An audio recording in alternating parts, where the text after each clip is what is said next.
Okay, welcome back. I think this is episode or video 5 of going through the Woolich tuning. I've actually done quite a lot of recordings and I'm just going to scrap them all because I was recording as I was doing updates. But one of the things associated with sort of working my way through the Woolich software was that I learned that it's not that straightforward. And you really have to have your processes worked out. So, rather than have everyone watching this and making the same mistakes in real time with me, I wouldn't want to put a series of videos out and someone does decide to follow it and then, they get a few videos in and realize that they needed to start from scratch again. So I just, did a lot of reverting my files and starting again. But what I will do is actually outline because I'm using Git to store all my revisions, it makes it quite easy. And as a software developer, it's kind of just a natural thing to do.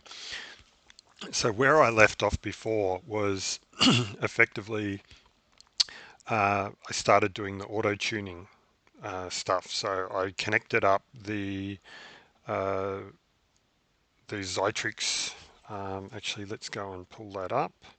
Okay, so I did buy the zeitronix full setting. So this was initially what I bought.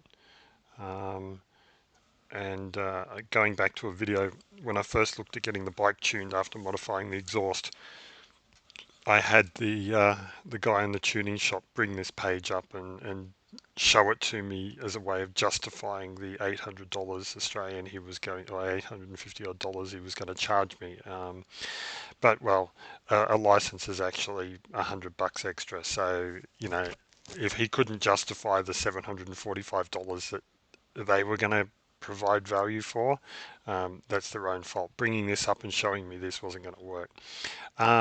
But I went one better and I actually ended up buying the rest of this kit. So, and to some degree I regret that. No, actually it's a good point to cover this at the moment. So the zeitronix kit is in two parts. So this one here, which is the logger here, and the O2 sensor. The next part is that they give you this thing here, which is a RJ12 or whatever. It's an old phone cable, so basically you've probably got a ton of them lying around somewhere if you've got any sort of IT setup and you're an old person like me. But also too, they had this thing here, and it looks like it's sort of meant to sit between the existing O2 sensor as a pass-through thing, and then connect into the zeitronix log box here. Now, all this really does is take the 12 volts being supplied to the existing, it actually comes down here through this plug, the existing O2 sensor comes in here and feeds this back into the zeitronix unit, which is under the seat, routed from the O2 sensor. I machined an adapter out of brass. I should include a photo later, but anyway, so I machined the adapter, put all of this in, and in the end I shouldn't have bought this because what I ended up doing was just wiring in my own connector under the seat, because this zeitronix kit comes with its own cables for power, but it also comes with its own cable for passing back out to the O2 sensor. And this is where these guys really screwed up. They should have run the third wire that comes out of the zeitronix thing all the way back down and back to the ICU, and they should have cut out this part here, and they should have just fed this straight into here so that the zeitronix drives the the narrowband O2 sensor output to the ECU. And that's sort of an interesting point. Even though we come in here and we go advanced setting and we disable closed loop, which is meant to take the O2 sensor out, it doesn't actually do that. Well, it does. It takes it out of some mechanisms within the ECU, but the ECU still looks at the O2 sensor under other circumstances, and one of those is controlling the idle speed. How do I know that? Because I made my little O2 bypass, O2 sensor bypass out of this. I cut this because I got rid of this. I ended up cutting this plug off, pulling the pins out, rewiring in my own resistors, and using it as a O2 sensor delete plug. So I made my own, and the first revision of it had it revving. I'd sort of pull up to a stop, and it would rev at about 1480, 1500 RPM before dropping down to the idle at 1300, which was a bit annoying. And of course had me going, what on earth have I done? Because I'm like, I've screwed it up with some of the tunes because I've been applying tunes. Then I realized, no, it wasn't that. I'd done this at the same time because, well, you actually need this in to get the cruise control working on an SP. Otherwise it gets disabled. And I think the Woolich software actually just had that when I hovered over. Closed loop. Please leave O2 sensors in place or the cruise control will not work. Yeah. Or you put in a delete because, yeah, there are people who've had tunes and over time it started to play up on idle and low revs, and that's because the O2 sensor is still connected. So the ECU is actually using the O2 sensor. Anyway, so I bought this. I should have just bought this and not this. They do sell it as a separate thing somewhere along the way. Probably not in here. Yeah, whatever. And, oh, this. So you can see they've got little wiring here. Yeah, this is what I ended up getting. And this here is now wired up to the battery under the seat. So, and I wired it in with a little switch and a pass through to my 12 volt power bank, which I use. So, yeah, I just leave that the 12 volt pass through to the battery for the power bank. Plus, I have a switched connection through to this, and that does the job. So, yeah, this is what I should have just bought. Rather than actually buying the whole harness thing that they've got at the top. But I now have the full logging set and I can do the auto tuning. So getting into that, yeah, one of the big things is make sure you take a version or version all of your auto tune files and then version what you apply to the bike. And then you apply some auto tune settings and you save and commit that. And then when you write it to the bike, again, you commit what you've written to the bike. And it's kind of handy because when you write to the ECU, so here you write to the ECU, at the end of that process, even though you haven't changed anything other than writing to the ECU, it asks you to save the file. So there's probably, yeah, a delta in there. And yeah, it gives you a good sort of, hey, I'm going to commit this. And so you can see here I have gone through quite a process. So the first process was to actually apply some auto tune. So below, oh, actually that's another thing. So I've kept the auto tune logs separate, and I've got, and well, you can see see here. I've got ones that I have applied and ones that I haven't applied to the bike yet. So it started with 24, 25, yeah, 24 and 25. They were the first ones. So the process I actually went through, and for this purpose, what I'll do is I'll open up this one here, which is an older one that hasn't had anything applied.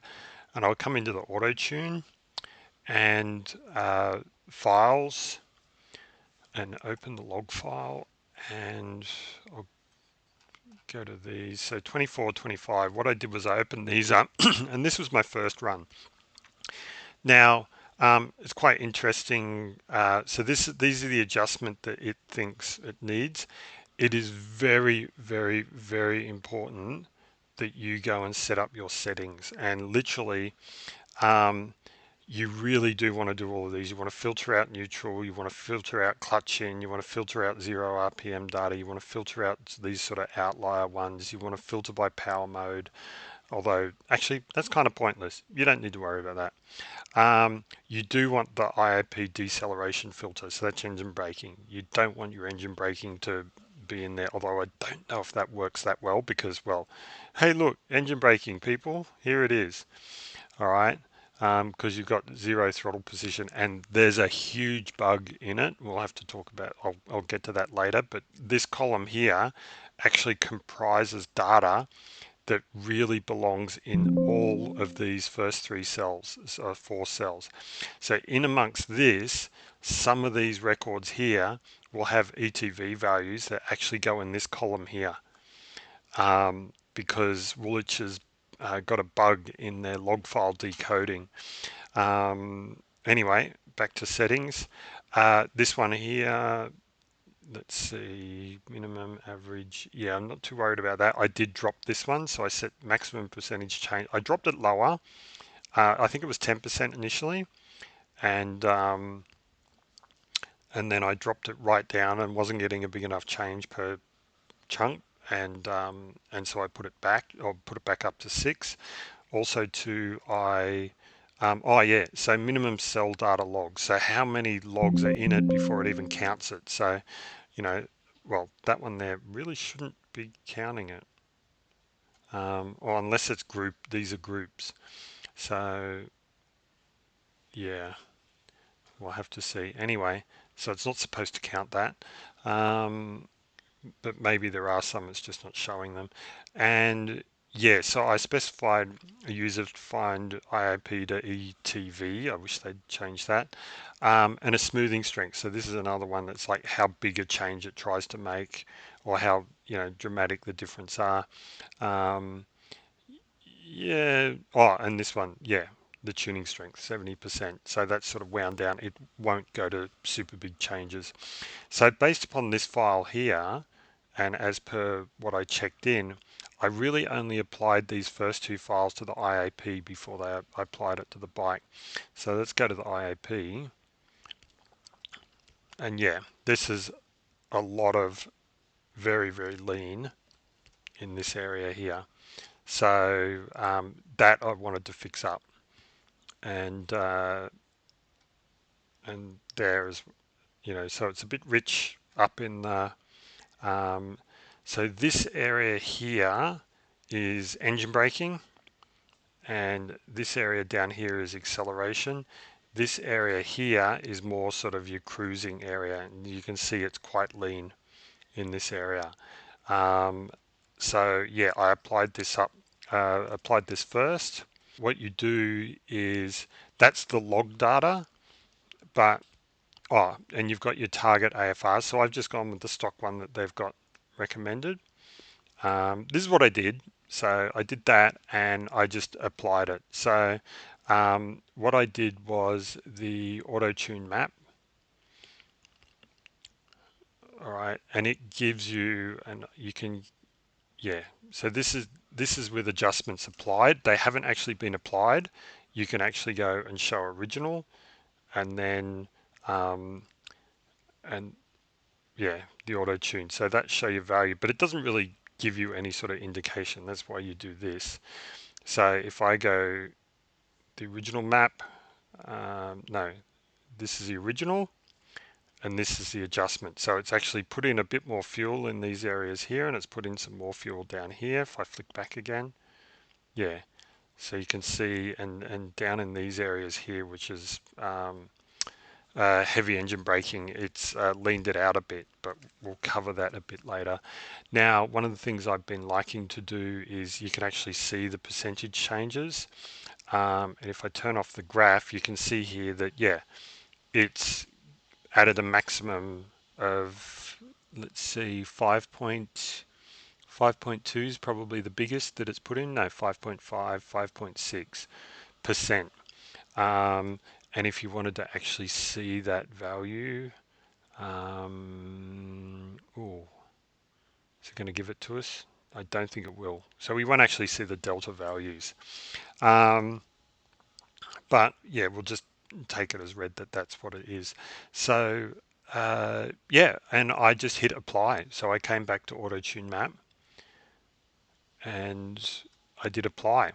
Now that was for this V1. Okay, then I went out and did a bit more writing, and I recorded log 27. So when I came back in IAP for the next one, I just did open the log file, and actually I will apply that. Okay, so the next one I came back and I went right, open log file 27.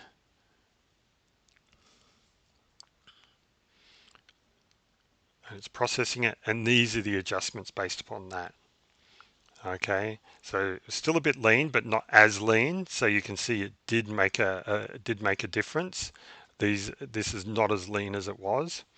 Okay, and this is not as rich as it was before. It's a lot less dramatic. So to the IAP, I again applied this.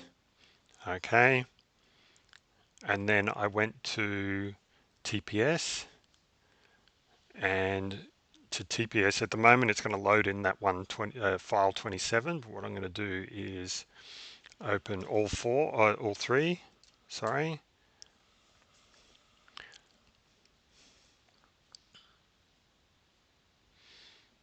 and yeah, so this is it, and it shows it as being quite rich there. And this was the second process I did. So if I had a look at the 3D graph, these are the changes.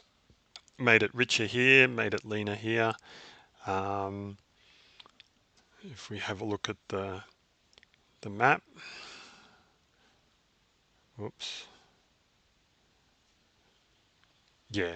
So it's tried to, oops, apologies. Yeah, it's tried to sort of make it a bit richer through here. And yeah, I think I took this one, I removed it because I didn't like those sort of aberrations.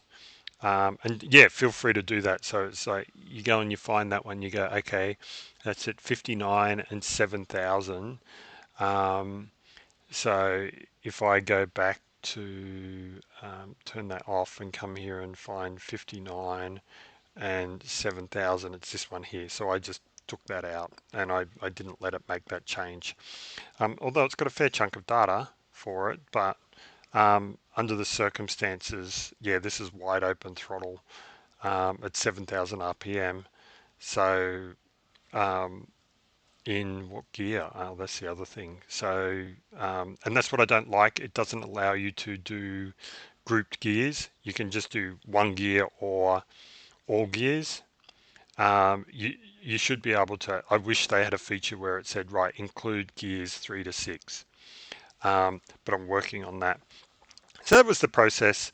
I went back, recorded more log files, um, wrote it to the bike, recorded more log files, wrote it to the bike, recorded more log files, and basically, yeah, started playing around with a few other things. So I'll go back to um, my main file and I'll talk about what I have done there. No, I don't want to save that. My file here. So another thing I did, if I look at the fuel maps, so, and you can see here the shading. These are what's been applied over time. Because they're not percentage values, they don't sort of show up the same way. Actually, let's have a look at percentage values. So you can see overall, and I've got a few log files I still need to apply, but the maximum it's applied is like nearly 11% there. And here, yes, it's taken it down by 13 to 16%. Um, Now you'll notice these first two columns actually don't have any changes in them, and neither do these top columns here, and this is IAP. That is something I've been consciously doing because I realize these areas, this area here, this is your startup.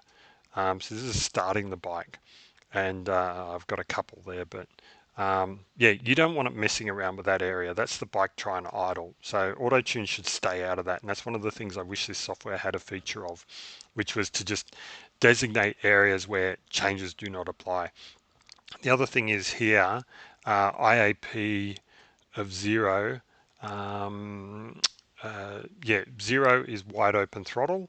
So it shouldn't be doing changes here for wide open throttle, because if you've got wide open throttle, if you've got 0 or anything down in this area here, it should be in the TPS map. Okay, so that'd be another thing I'd like to actually remove. So the next part, um, so these are my TPS values. You can see it's a bit richer here, it's a bit leaner here, okay, and it's a bit richer here than the stock. And I'll actually talk about this one here, because that area there, if I actually have a look at the graph, not the percentage graph, but the actual final graph, um, you can see that uh, I've still got this little rise here because I haven't had a data point hit it. in order to tune it. But this is a lot more filled out through this area here, and this dip at 5.5 is all but gone. So it's less, a lot less. So it was quite a dramatic dip in here at 5.5. And yeah, I took that out. So I took that out actually in the early stages, and I did that manually. I didn't wait for Autotune to get in there. So yeah, that was sort of very carefully making sure it was smooth in every direction. I was looking at all the lines and make sure that, it really was smooth all over. Don't use their smoothing. It's really crap. That would be another thing I'd like to, if I could change something in here, it'd be to actually say, look, yes, I'm selecting this area here and I want to smooth it, but you do not change these outer ones. The outer ones should not change. But what it will do is actually lower the outer ones. And that's just wrong. So yeah, don't use smoothing, or be really, really cautious with smoothing. So, if you're going to smooth a much bigger area, copy this into Excel, smooth it here, take the middle out of it, put it into Excel, and copy back the whole lot from Excel that's got your two extra cells either side, top and bottom. So if we have, this is TPS, if we have a look at our percentage values here, you can see the maximum we're up to is 9%. And yeah, the major reduction, because it was too lean, too rich, over here is quite minimal. So, and that's at full throttle. Now, yeah, so the percentage changes overall after many iterations actually quite small.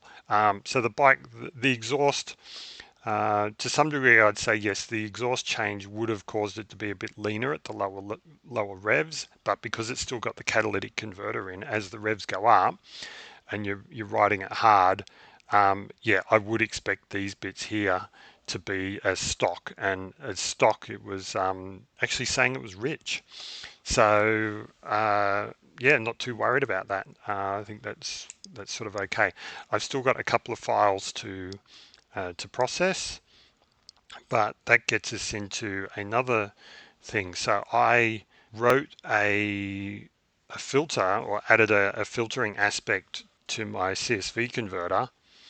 And what I did was I said, right, I want to delete everything where, actually, I'll bring up the conditions. So let's see. So what I did was I wanted to get rid of everything where the gear was less than or equal to 2. So not in gear, first gear and second gear. So we aren't, yeah. The next one was I wanted to get rid of everything that was below 1200 RPM. And the next thing was I wanted to get rid of everything that was below the 1.2 ETV, so this range here. And of course I put this in, and when I'd done my CSV converter, I'd actually corrected the bug in the Woolich file where they use a formula. Apologies. I'll go to, yeah, they use a formula where their formula is this. So they take what's in packet 18, they subtract 38 from it, which they thought was the lowest value. The lowest value is not 38, the lowest value is actually 32. So 0 corresponds to 32, but they had 0 corresponding to 38. Not good. They were also using a divider of 1.66, and using this, every single log value for ETV comes out exactly like their data viewer. But the problem is that's not correct. The correct formula is that, because the maximum value is 210 and the lowest value is 32. 32 being 0, 210 being 100% throttle or ETV. So yeah, I thought I was good. I'd corrected that, and I was patting myself on the back with my CSV extract, and I went and filtered out everything that was correctly below 1.2. The problem is that the Woolich log file reader, when you come into the Autotune, so if I come into Autotune here and I load those files, open log file, and I go to Autotune logs not applied, cross my fingers,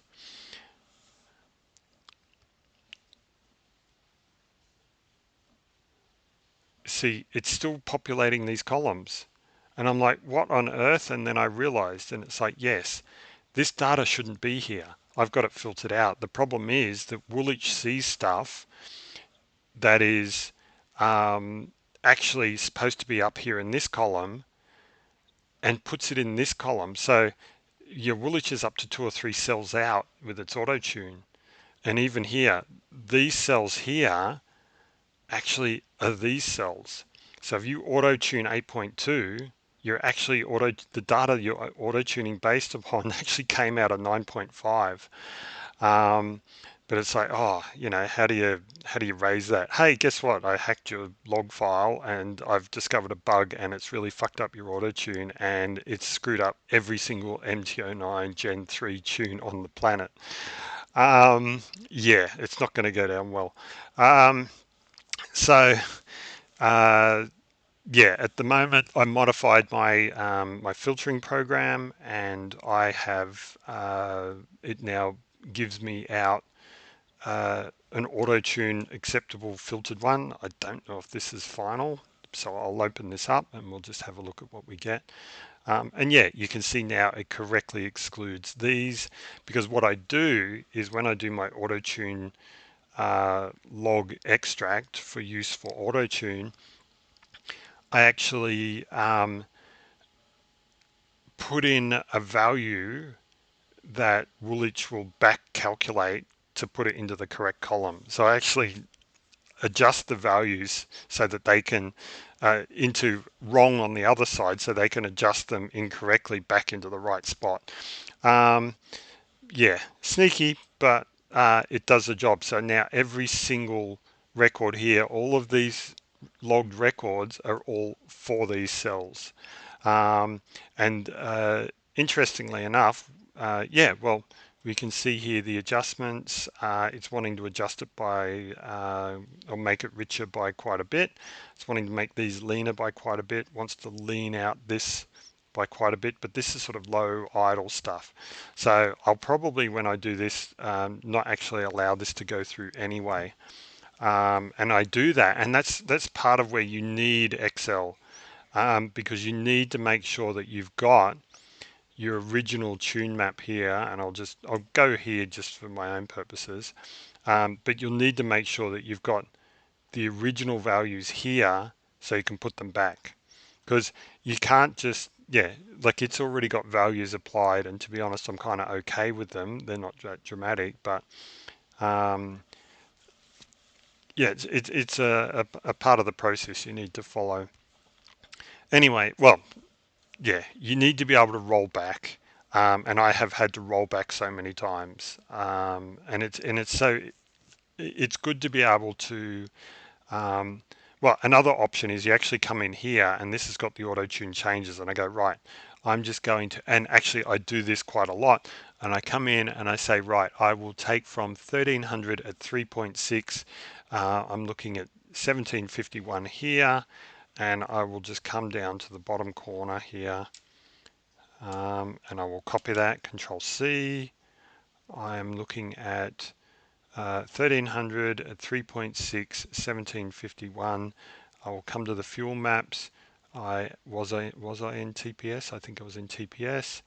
So 3.6, 1300, 1751. This was my starting point. So I would come in and actually just apply it there and do it like that, rather than let Autotune do it, because that way I can be selective about what I'm doing here. Um, and yeah, let's have a look at what the overall percentage values are. So yeah, I think we looked before, and these were only up by uh, just over 10%. Well, now they're up to 13 and 14%. So it had to enrich it even more. And these ones, I'm not sure. Probably leaned them out just a little bit more. So if we have a look at the 3D graph, there's the the changes as applied, percentage value. So it's whatever you choose here. If we actually look at the raw values, it looks pretty much the same. You can see I've bumped this bit here up for the 5,000 RPM, and then we've got our overall, and you can see it looks reasonably smooth. I mean, this area is starting to get that purple tinge on it. So this is where it's actually been running lean and it's starting to sort of fill out. Oops, messed that up. Okay, we're good, we're good. So yeah, it's starting to raise this up and fill this out. And yeah, you could probably manually adjust a few bits if you feel you need to, but for the moment, it's going reasonably well. But yeah, you do need your diligence in how you apply it, and also too, you need to be diligent in which log files were generated off which tune, and which ones are applied and which ones are not yet applied. So these ones haven't been applied. Oh, sorry, 56 and 59 haven't been applied, and yeah, all the others have. So what I've been doing is when I do a commit, I actually, yeah, so Autotune applied so I'll apply it to the file, to the fuel map, and then I'll go down and I'll actually write it into the ECU. So wrote tune to bike, and these are the adjustments applied to the bike, and then I did some more. decel, popping on decel. So if I go to Woolich's website, let's see, support. Let's see what we got. Anyway, what they basically say, just to circumvent my inability to find what I'm looking for, so I'll close the fuel maps editor. I won't apply any of this. I'll make sure I won't commit the file, and that's where just having a proper source control is so good. So I won't even save this when I'm done. But I did write this to the bike. But what they say is in the ignition maps. So I'll bring this across because I opened on the other screen. Here, what you do is you come in here and you move it closer to top dead center, or so you move it forward by a number of, well, you move it back by a number of degrees. So if I come back to here, you can see this one is 43 degrees or 43.8 degrees before top dead center. All right. By moving it here, like moving it closer to top dead center before the spark fires, what happens is by the time the pistons, well, by the time the exhaust valve is open, all of the combustion has not completed. So some non-combusted fuel and air actually goes out into the exhaust, and it actually works really well. Although, to be honest, I haven't been doing it, haven't been going fast enough to get it at 7,500, 8,000 RPM, but I've definitely been hearing this one that is kind of pretty cool. And this is only a small amount.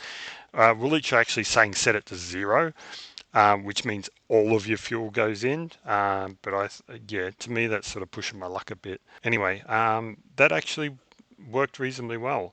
Now, the log file, that's probably another, so I need to come back to that. Let's see, Autotune logs. Let's have another look at the CSV. When was this generated? Last night, yeah, because I was working on it last night. What I needed to do was, in order to actually modify the log file so that they could read it back in and get everything in the right columns, I had to work out how to decode in their log file the actual, so if I come in here, set this to columns, 96 columns, there's a reason. So this is actually the data, the log data of it. So I went through every single column. So in this particular instance here, this is 4 minutes, so 0 hours, 4 minutes, 16 seconds, and O2 A2. Now this log file, it starts at 4 minutes because it started recording when it was connected for programming. So this one actually had the programming happen at the start. So that 4 minutes sort of count, the timer was already counting. But this one here, this is a checksum value. Now this checksum value,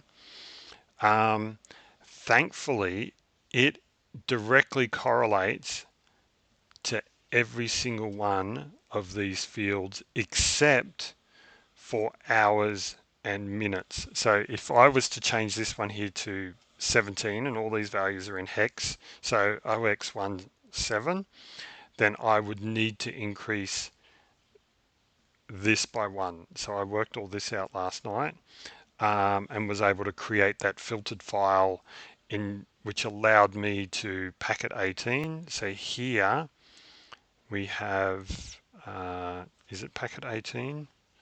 What have we got?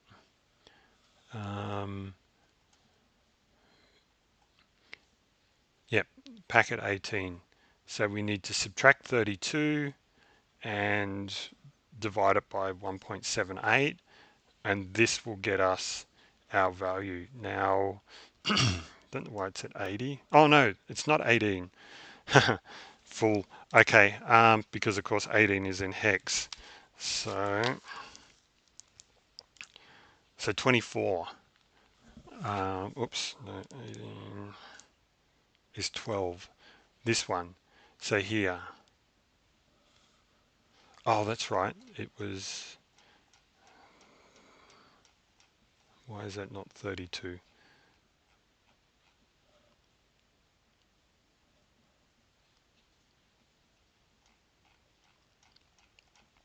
Oh, because that's in hex. 24 is 36.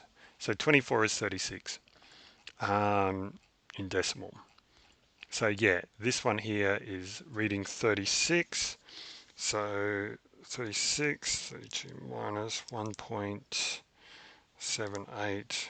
Divide is 2.2% or 2.25% on the electronic throttle valve. So for that record here, it falls into, on the TCP scale, this one here falls into this. So 2.25%. So yeah, that was what I did, and of course I outputted based upon that a modified version. So if I open up that file and we get a look at the actual raw file, we got to make it, it's 96 packet, 96 byte wide file, and yeah, we've got our primary header. I think this here probably identifies the ECU type. This here, God knows, it's just a filler to let it know that it needs to move on. And yeah, this first part is consistent for every single record in this. I suspect it would probably be different for a different ECU, so that it knows how to decode the packet. And yeah, so I just went through and modified that. So I increased whichever one it was, probably that one. Yeah, don't make a guess while I'm playing this game. And yeah, and then updated the, apologies, where is it? Yeah, the checksum bit is this column here because there's an offset. The header isn't exactly 90, isn't a multiple of 96. And yeah, I suppose that's it. That's where I'm at. I've still got to apply these modified logs. This one isn't modified. These are actually, well, these are correct. So you can see I've actually got, yeah, the correct value. And then what will it, oh, actually, this is a good example. So here's the thing. We had 0 ETV. This is actually what the ECU had. The ECU had 0 on the electronic throttle valve.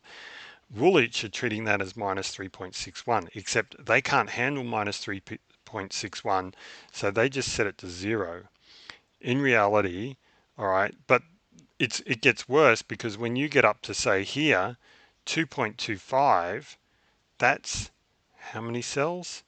That's here, that's this cell, 2.25. It was putting it 3 cells across, 4 cells across, right, in zero. So if we come even further, before we get to say a 1.1 cell, actually let's go back to, so if we go view macros, run that just to set it all up, we get our filtering. So if we come here and we go and have a look at, so the zero point 0.6 cell, okay, so Woolich sees this as 0.6, so falling into this column here. This is what Woolich, so what Woolich thinks is here, actually, everything, I won't go that. Actually, no, I will go that. I will go that because we want to demonstrate sort of the maximum, and it'll get confusing with just a zero. So these are the ones that fall into this record here. All right, they're in this column here, this 0.6. Their true value from the ECU is 3.9, nearly 4. So that's here. So that's a 1, 2, 3 cells out. So everyone's tune using Autotune is 3 cells out. And not just using Autotune, using the engine data viewer here, all right, or using the data viewer, well, actually using Autotune live. So if you come in here and this is connected up to the logger, as you're revving the bike and the data is coming in, it will highlight these cells that are being filled up, and they're all out.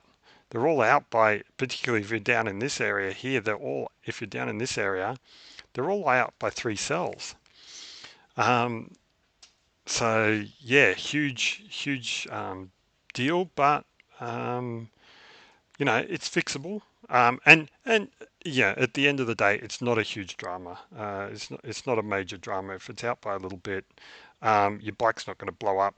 Most tunes, I think, if I was to, uh, given how bad people with tunes fuel economies are, all right, I expect that these, where I've gone and increased the fuel here, let's see, and this is current. No, this is applied. I haven't actually, oh, sorry, this is with the auto tune we played with earlier applied.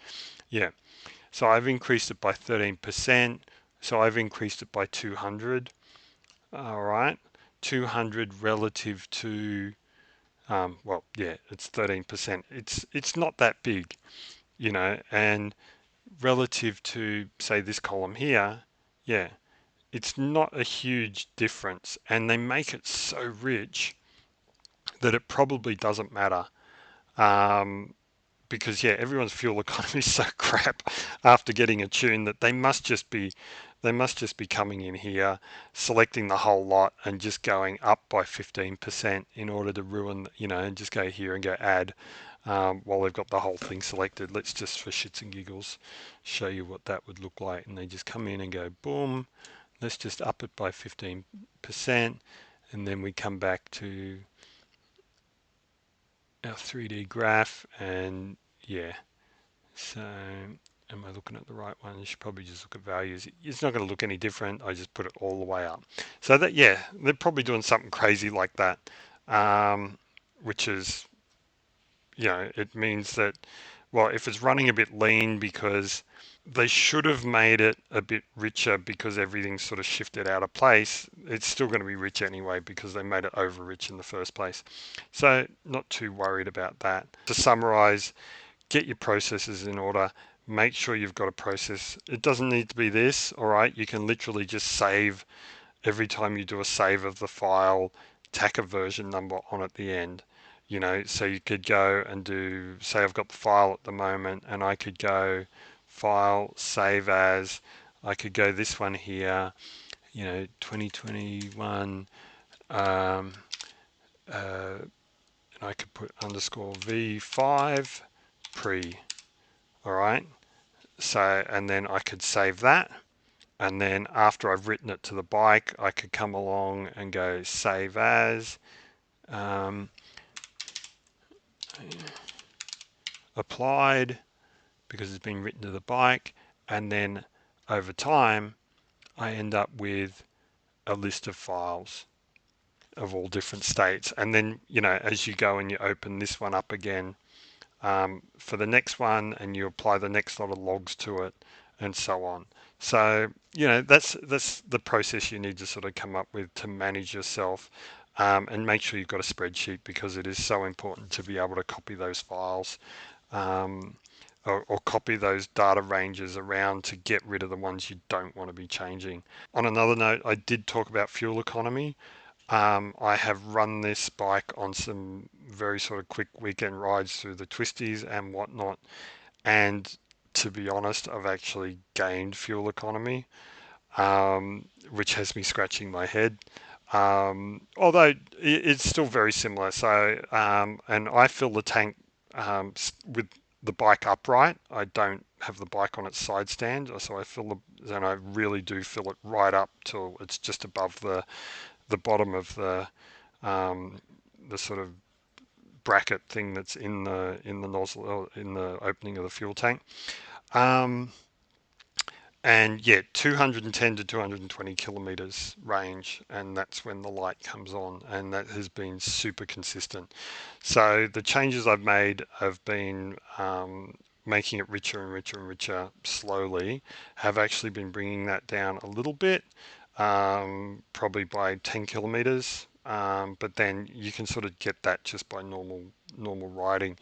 Um, so yeah, fuel economy isn't majorly impacted yet.